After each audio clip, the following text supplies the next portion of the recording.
What is good, everyone? This is your host, Deanna Radulescu with Label Free Podcast. To live your best life, you must live label free.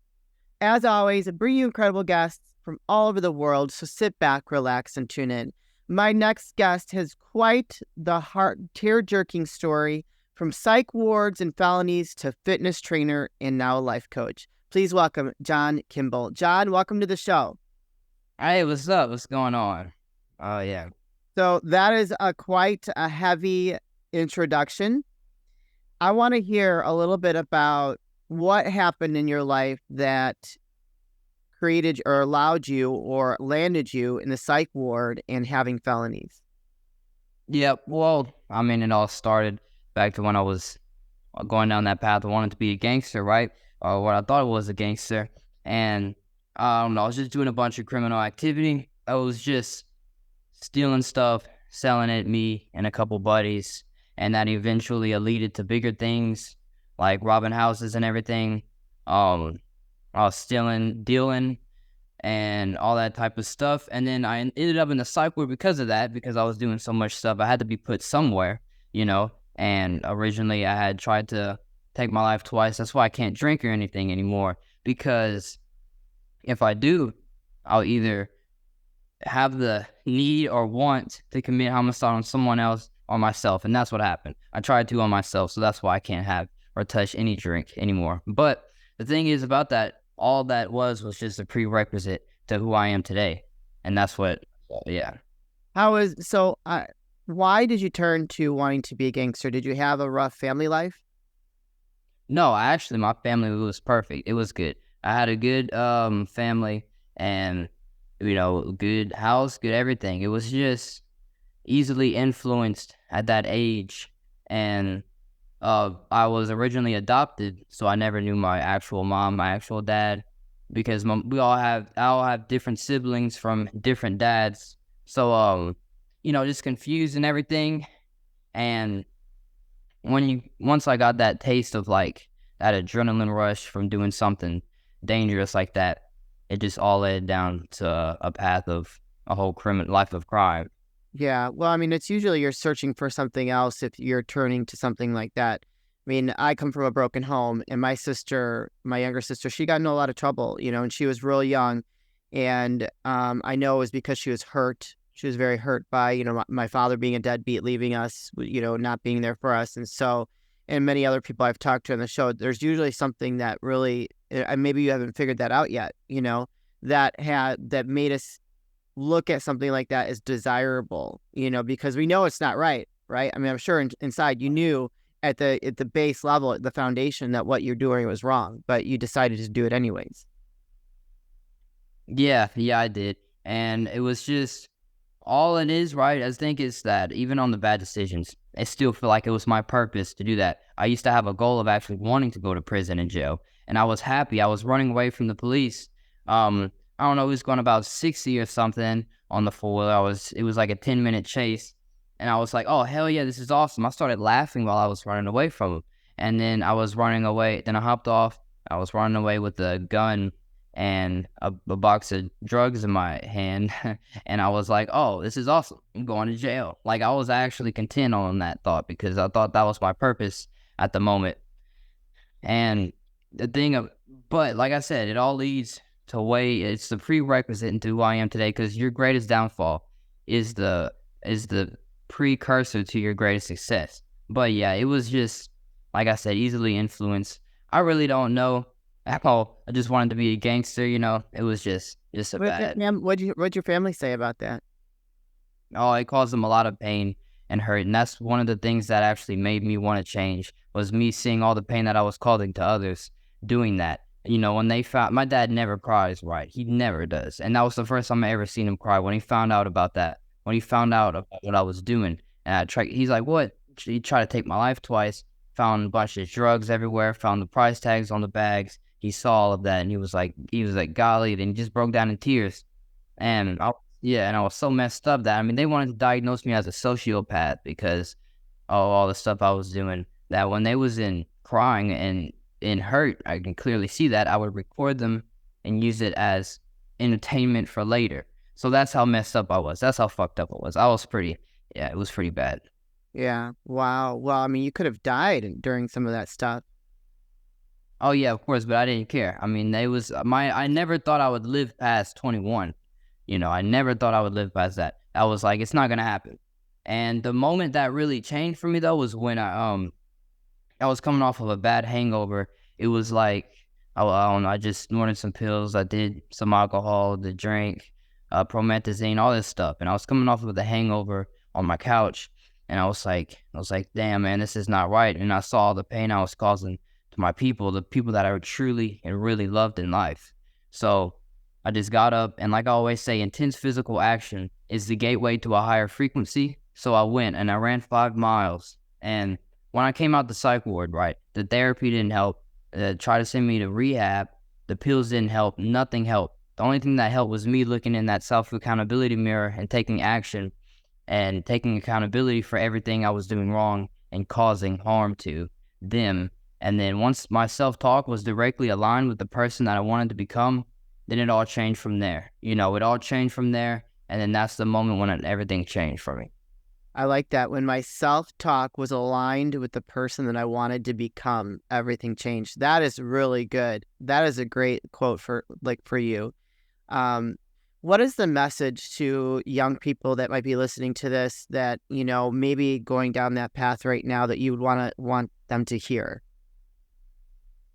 Just follow your conscience. If you seek deeper in within your conscience, and if you, instead of avoiding the problem through instant gratifications like I did through the drugs and the alcohol and everything like that, not overcoming it, choosing to run away from it, losing happiness in the same place, trying to find happiness in the same place I was losing it, always constantly led me down the wrong path in life. So instead of that, running right into the solution instead of dwelling on the problem, because sometimes the solution seems far-fetched, like we don't want to go on towards that anxiety or depression, but actually we have to run right into it, and running away from it only deters us from that path of purpose.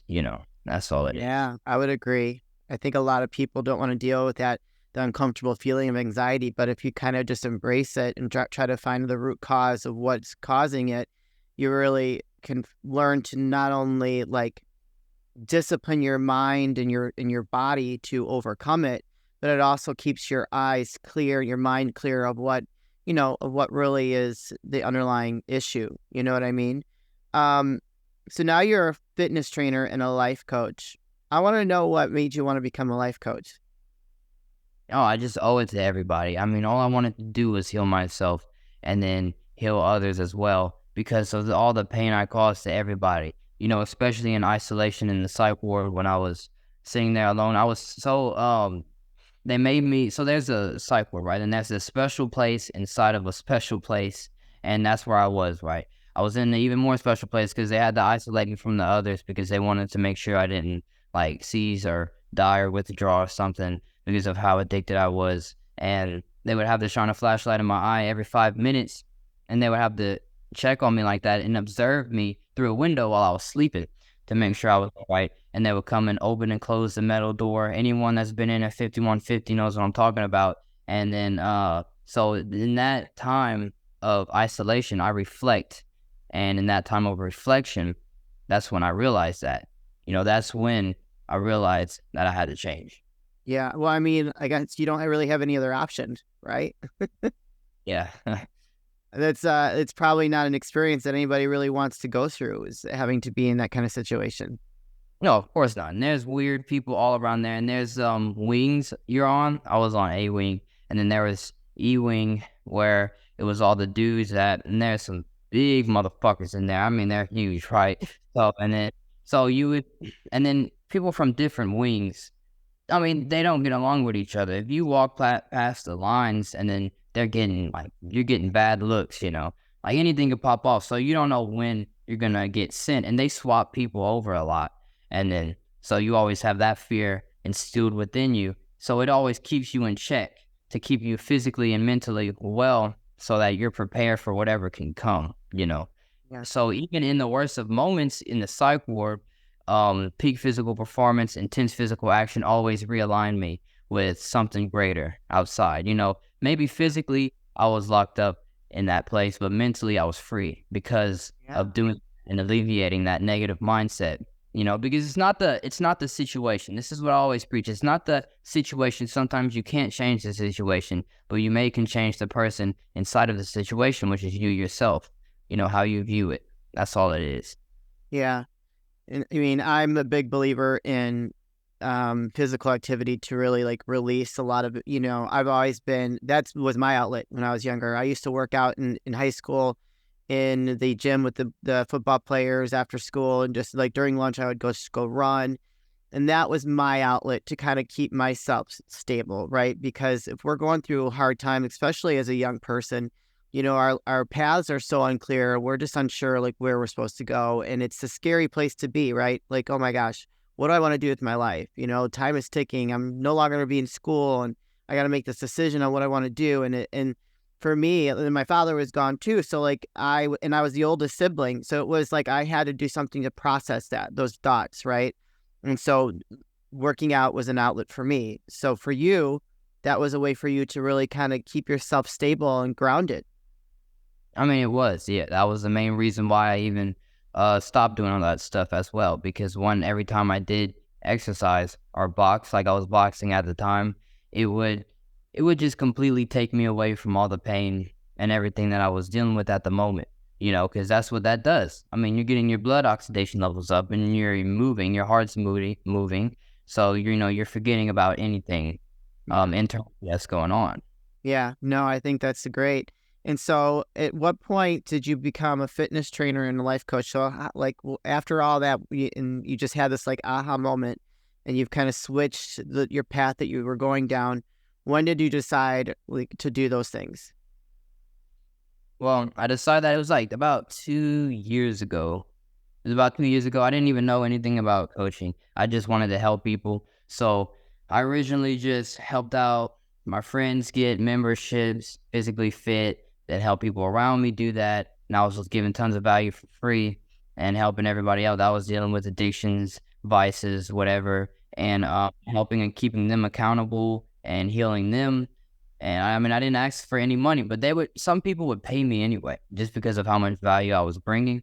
And I would be like, no, I don't want your money. And then I was like, well, maybe I should start a business and start charging for this. And then that's what I'm doing now. That's what I'm doing now. I actually just recently started charging because I've always not for the like 2 years, but I've always did it in person, just going around helping people. But now I took it online. Yeah. That's great. So, the friends that you were helping, were these the friends that you were running around getting in trouble with? Oh no, there's no helping them anymore. Uh, Sorry, I should have laughed the way you said that though. no, there's not. I mean, they're still dealing and everything. It's Oh, not. I mean, some people that really go deep down that path, few make it out. oh, But the people that, I mean, this is just new friends that I made. You know, that those type of friends, and then I mean, I would just want to help them out in any possible way that I could, and older men out there, especially to them, because they're mainly them is the ones that's dealing with all that stuff. Because young people like 18, 19, early 20s is not gonna listen as much. yeah, no, I think that when we're that young, we're pretty set in our ways and think we know everything. I know I did. I know I thought I knew everything at that age. Like, you can't tell me nothing. You have a question here, and you kind of mentioned this before. What was it like being a sociopath? They said that they wanted to label you as a sociopath. Yeah, oh, yeah, That's a pretty heavy label. oh, it is. Yeah. Well, I mean, they even called my parents like, you fucking kids crazy. In this like border, there was like trying to give me a therapist. Well, they did give me a therapist for it, but like I said, I never listened to anything she said because I always felt like it was magnification of the problem. So instead, I would just focus on something else, like something greater, like boxing, a greater purpose, and distract myself from whatever was going on. And I don't really believe in that. I'm not a sociopath. I was involving in activities that caused me to be or to present myself as one. So, oh man, it was just all the criminal activity I was doing, the homicidal thoughts and threats, whatever, and trying to take my life and all that type of stuff, manipulating people, and And this is the thing that's crazy. Sociopaths, right, or sociopaths are always known for their laziness and unresponsibility. If that's the case, if I was supposedly one at a point in time in my life, then how am I the most consistent out of everybody else that I know? If I was down that worse, I mean, I haven't missed a workout, an early wake up, a 2:45 to 3:45 a.m. wake up, Wow. Holy five, cow. like 525 days or something, and going, So I mean, it's just all in perspective. If I can do it, they can too. I mean, that's Absolutely. Absolutely. So who are you mentioned this older men, but who is your ideal client? Who do you want to work with and help? What does that look like for them? yeah, the men mainly specifically men. I mean, I do women too. I train women in their 60s and stuff like that. But yeah, it's mainly men, especially them, because of course we could relate more. They're dealing with that type of shit like vices and addictions.